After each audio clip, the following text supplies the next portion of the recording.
दोस्तों, पिछले एपिसोड में मैंने आपको बताया था कि मनुस्मृति ने कैसे वर्ण व्यवस्था और जाति व्यवस्था का विस्तार किया और विभिन्न समुदाय के लिए नियम बनाए। एक जो वर्ण व्यवस्था के अंदर थे और दूसरे वर्ण व्यवस्था के जो बाहर थे, जिसको अस्पृश्य कहा जाता है।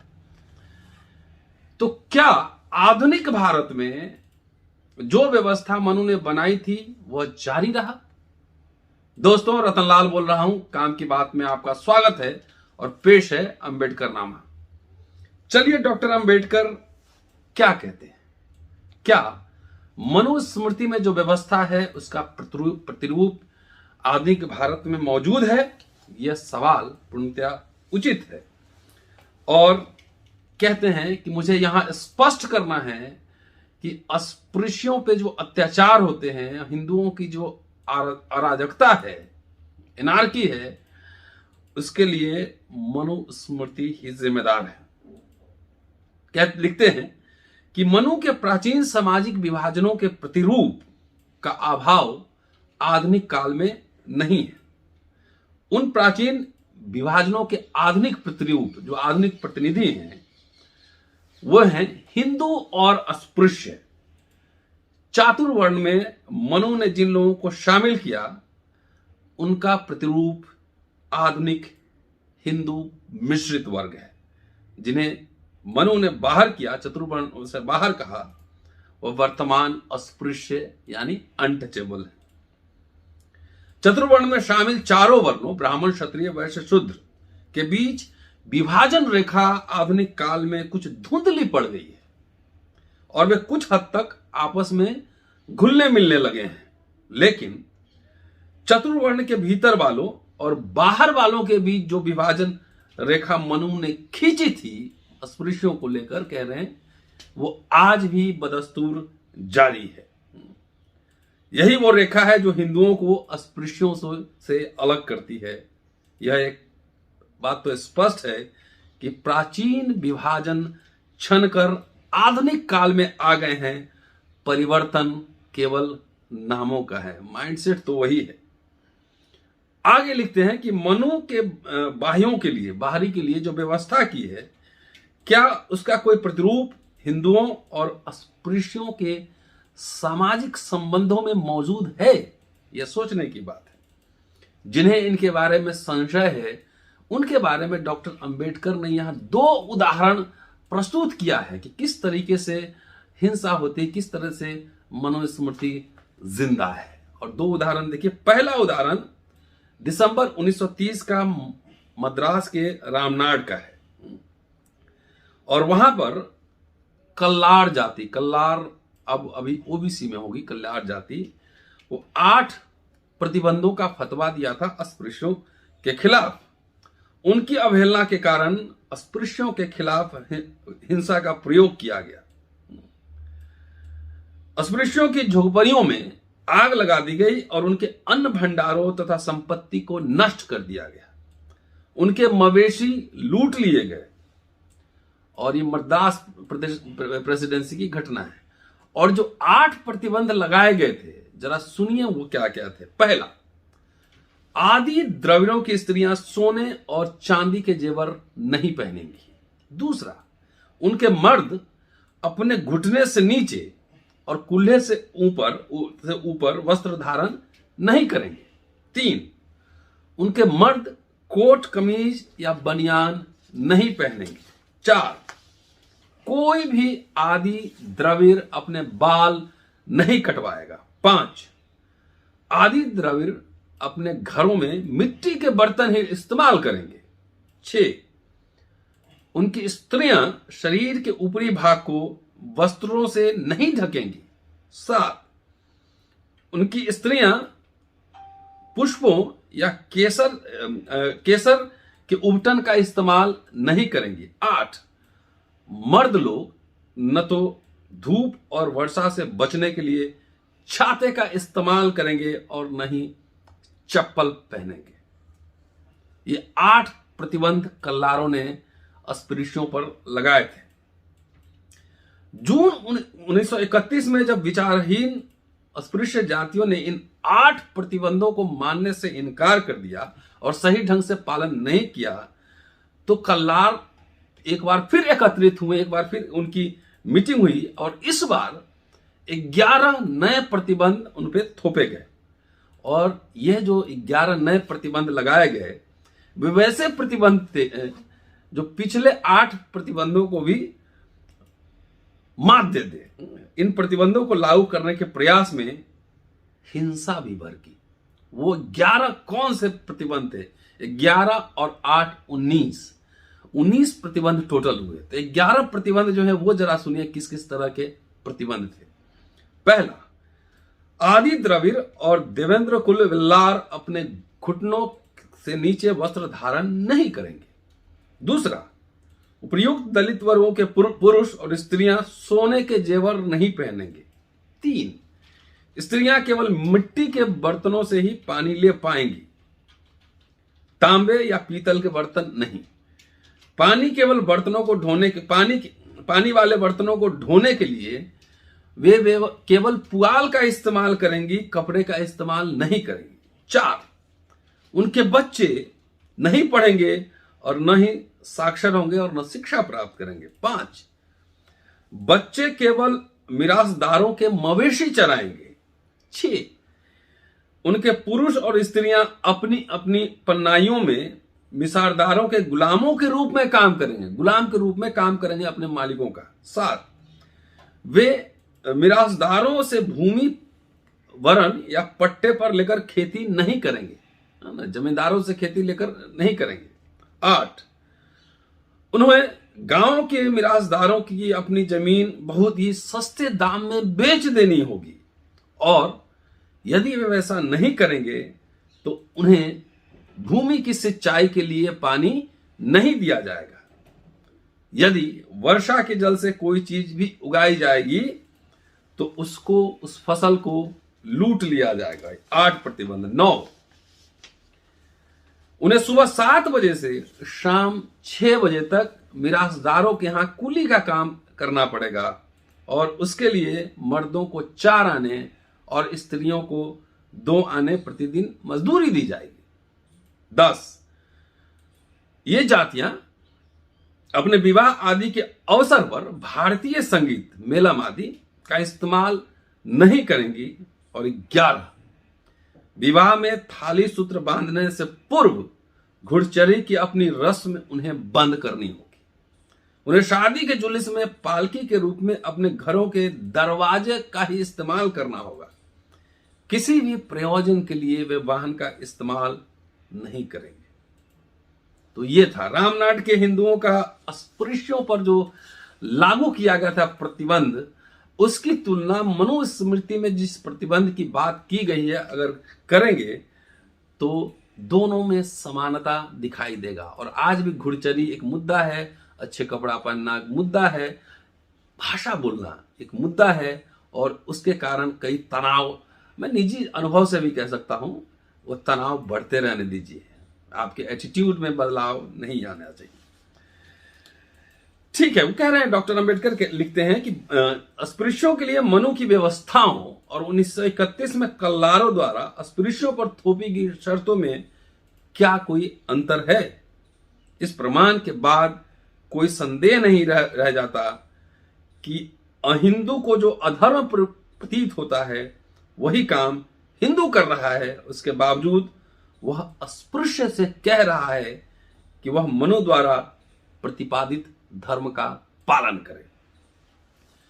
एक और मध्य प्रांत का उदाहरण दे रहे हैं और यह उदाहरण जानना जरूरी है कि ये सारी घटनाएं भारत के तमाम कई क्षेत्रों से आए दिन ये सब होते रहते, उसका कारण समझना जरूरी है। तो एक अन्य उदाहरण मध्य भारत के बलाइयों का है। बलाई एक अनुसूचित जाति, एक अस्पृश्य जाति है।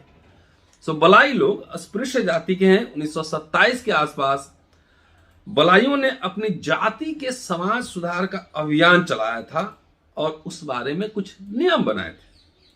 नियमों में कहा गया था कि उनकी जाति के लोग कतिपय प्रकार के घटिया काम न करें और निश्चित प्रकार के वस्त्र धारण करें। इन नियमों से सवर्ण हिंदुओं के हितों पर कोई कुप्रभाव नहीं पड़ता था, लेकिन सवर्ण हिंदुओं ने बलाइयों के इस प्रयास को अपना अपमान समझा और उस पर घातक प्रहार किए। इस घटना की रिपोर्ट अखबार में छपी थी और उसमें बताया गया है कि विद्रोही बलाइयों के साथ सवर्ण हिंदुओं ने कैसा व्यवहार किया, और जो टाइटल था, हिंदुओं का अत्याचार, बलाइयों के लिए नियम, जीवन शैली का निर्धारण। मई 1927 में सवर्ण हिंदुओं, जिसमें ब्राह्मण, ठाकुर और पटेल, पटवारी इत्यादि शामिल थे, अपने अपने गांव के बलाइयों को उन्होंने सूचित किया कि यदि वे उनके साथ उनके गांव में रहना चाहते हैं तो उन्हें कई नियमों का पालन करना होगा। पहला, इसमें भी 8 नियम उन्होंने बनाए। पहला, बलाई लोग सुनहरी जरी की किनारी वाली पगड़ियां नहीं पहनेंगे, वे रंगीन या बढ़िया किनारी वाली धोतियां नहीं पहनेंगे। 3, उन्हें किसी हिंदू के निधन का संदेश मृत व्यक्ति के रिश्तेदारों तक पहुंचाना ही होगा, चाहे वह कितनी दूर क्यों न हो। 4, हिंदुओं के सभी विवाह में बारात के आगे और विवाह के दौरान बलाइयों को गाने बजाने का काम करना होगा। 5, बलाई स्त्रियां चांदी और सोने के जेवर नहीं पहनेंगी, बढ़िया लहंगा और कुर्ता नहीं पहनेंगी। 6, बलाई स्त्रियों को हिंदू घरों में दाई वगैरह का काम करना पड़ेगा। 7, बलाइयों को बिना इजाजत उजरत की सेवा करनी होगी और उसे वही स्वीकारना होगा जो उसे अपना मालिक, हिंदू मालिक खुशी से दे दे। और 8, यदि बलाई इन शर्तों को स्वीकार नहीं करेंगे तो उन्हें गांव छोड़ना होगा। यह था मामला। तो 19 और 8 27 प्रतिबंध अस्पृश्यों पर लगाए गए थे। अब आगे देखिए क्या होता है। बलाइयों ने इन नियमों का पालन नहीं किया, इनकार कर दिया, और इसकी वजह से हिंदुओं ने उनके खिलाफ कार्रवाई की। क्या क्या कार्रवाई की अभी भी सुन लीजिए। आज भी ये घटनाएं होती हैं और मैंने बचपन में ऐसी घटनाएं देखा भी है। मैंने बलाइयों को गांव के कुएं से पानी नहीं लेने दिया गया, उन्हें उनके पशु नहीं चरने दिए गए, बलाइयों को हिंदू की भूमि से गुजरने से मना कर दिया गया। यदि किसी बलाई के खेत के चारों ओर हिंदुओं के खेत थे तो बलाई को अपने खेत में नहीं जाने दिया गया, नहीं जा सकता था। हिंदू अपने मवेशियों को हाँककर बलाइयों के खेत में चरने के लिए भी छोड़ देते थे। बलाइयों ने इन अत्याचार के खिलाफ दरबार के सामने अर्जियां दी, पर चूंकि समय पर उन्हें कोई राहत न मिली तो भी और अत्याचार होते रहा, अतः सैकड़ों बलाइयों को अपने गांव को छोड़ना पड़ा। उस गांव को अपने परिवार के साथ, जिस गांव में वो सदियों से पुश्तैनी गांव में रहते थे, उन्हें पड़ोसी देसी राज्यों धार, देवास, भोपाल, ग्वालियर आदि राज्यों में जाना पड़ा। अब आगे कहते हैं कि इंदौर में एक जगह है, वहां के कुछ सवर्णों ने जबरन उनसे इन शर्तों पे हस्ताक्षर लेने का प्रयास किया। बलाइयों ने इन आदेश का पालन नहीं किया और कहा जाता है कि हिंदुओं ने उनमें से कुछ की पिटाई की। एक बलाई को खंबे से बांध दिया गया और कहा गया कि जब तक यह कागज पर हस्ताक्षर नहीं किया जाए तब तक उसको छोड़ा नहीं जाएगा। उस व्यक्ति ने करार पर दस्तखत कर दिए और उसे छोड़ दिया गया। इस गांव के कुछ बलाई भागकर यानी 20 दिसंबर को प्रधानमंत्री के पास पहुंचे। उन्होंने शिकायत की कि रेवती गांव के हिंदुओं ने उसके साथ कैसा बुरा व्यवहार किया है। उन्हें जिले के सुबह के पास भेज दिया गया। इस अधिकारी ने पुलिस की मदद से गांव की जांच की और सिफारिश की कि हिंदुओं के खिलाफ भारतीय दंड संहिता 342 और 147 के अधीन और बलाइयों के खिलाफ धारा 147 के अधीन कार्रवाई की जाए। अब ये नहीं समझ में आ रहा है कि बलाइयों के खिलाफ क्यों कार्रवाई की गई। उन पे तो अत्याचार हुआ था। बलाई गांव छोड़कर चले गए और कानून की जानकारी न होना उनके लिए एक बड़ी असुविधा थी। डॉक्टर अंबेडकर लिखते हैं कि बलाइयों के प्रति कई गांवों के हिंदू निवासियों के साथ व्यवहार में सुधार नहीं हुआ। सवर्ण हिंदुओं ने बलाइयों के साथ दुर्व्यवहार किया है।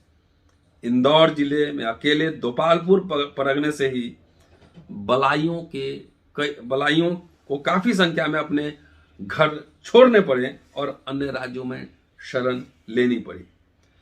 पमालपुर गांव में तो एक भी स्त्री, पुरुष या बच्चा नहीं बचा। कहा जाता है कि उक्त गांव में एक निवासी नंदा बलाई को गांव के हिंदुओं ने बुरी तरह मारा पीटा। समाचार है कि एक गांव में तो हिंदुओं ने बलाइयों के सभी घरों को जलाकर राख कर दिया गया, लेकिन अपराधियों का अब तक कोई सुराग नहीं। अभी आपने कुछ दिन पहले देखा होगा, बिहार में भी ऐसी घटना हुई थी, पूरे गांव जला दिए गए थे। तो पूरा गांव का गांव अभी भी जलाया जाता है। अंबेडकर कंक्लूड करते हैं कि बलाई भोले भाले अनपढ़ ग्रामीण होते हैं, उन्हें कानूनी कार्रवाई की कोई जानकारी नहीं होती। वे तो सोचते हैं कि सरकार के पास अर्जी भेज दो, बस काम बन जाएगा। शिकायत का आखिर तक कैसे पीछा किया जाए, लगना पड़ता है मुकदमे में। उन्हें उसका कोई ज्ञान नहीं है और न ही उनके पास इसका कोई साधन है।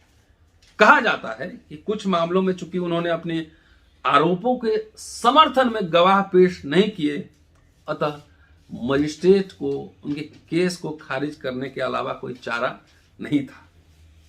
और अंत में धर्म और अधर्म के दृष्टिकोण से देखा जाए तो क्या इस बारे में कोई संदेह रह जाता है कि अस्पृश्यों के विद्रोह के दमन के लिए हिंदू जिस अराजकता और बर्बरता का सहारा लेते हैं, उसके पीछे यह प्रेरणा है कि वे तो अपने घर को अपने पर हुए घोर अत्याचार को रोकने का पुण्य का काम कर रहे हैं।